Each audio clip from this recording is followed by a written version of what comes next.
धन्यवाद करना चाहूँगी कि उन्होंने इस कार्यक्रम को आयोजित कर मुझे यहाँ बोलने का अवसर प्रदान किया है। आज हम यहाँ सब मिलकर भारत का 74वां गणतंत्र दिवस मना रहे हैं। भारत के संविधान को लागू हुए 74 साल हो चुके हैं, मगर क्या हम इन 74 सालों में अपने भारत को पूर्ण रूप से गणतंत्र बना पाए हैं? यह सोचने वाली बात है।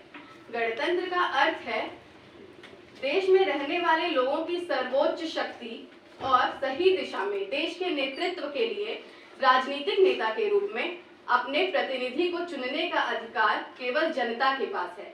भारत एक गणतंत्र देश है क्योंकि यहाँ की जनता अपना नेता प्रधानमंत्री के रूप में चुनती है। और मेरा मानना यह है कि हम अपने लिए एक अच्छा नेता तभी चुन पाएंगे जब हम सुशिक्षित होंगे।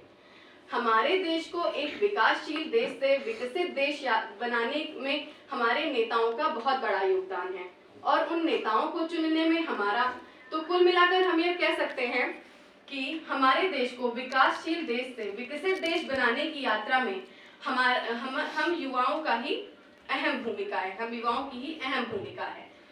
जैसा कि कोठारी कमीशन ने कहा है, destiny of a nation is shaped in its classrooms. इसका मतलब किसी भी देश का भविष्य उसके विद्यार्थियों पर निर्भर होता है।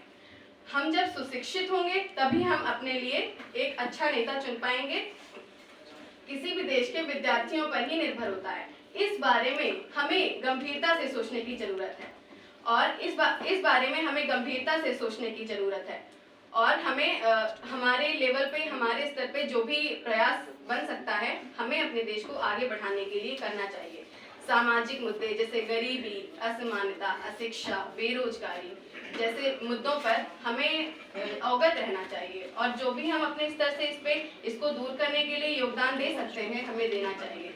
जैसा कि डॉक्टर अब्दुल कलाम ने कहा है कि अगर एक देश भ्रष्टाचार मुक्त होता है तो सुंदर मस्तिष्क का एक राष्ट्र बनता है।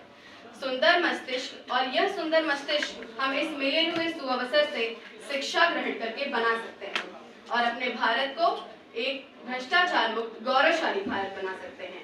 अंत में मैं यही कहना चाहूंगी कि जिस प्रकार हम इस राष्ट्रीय पर्व को आत्मसात किए हुए हैं, उसी प्रकार अगर हम अपने जीवन के सदाचारों को, सुशिक्षा को, अच्छे आचरण को तथा कड़ी मेहनत को आत्मसात कर लें तो हमारा जीवन भी सफल हो जाएगा और हमारे जीवन के अज्ञान के अंधेरे को हम अपने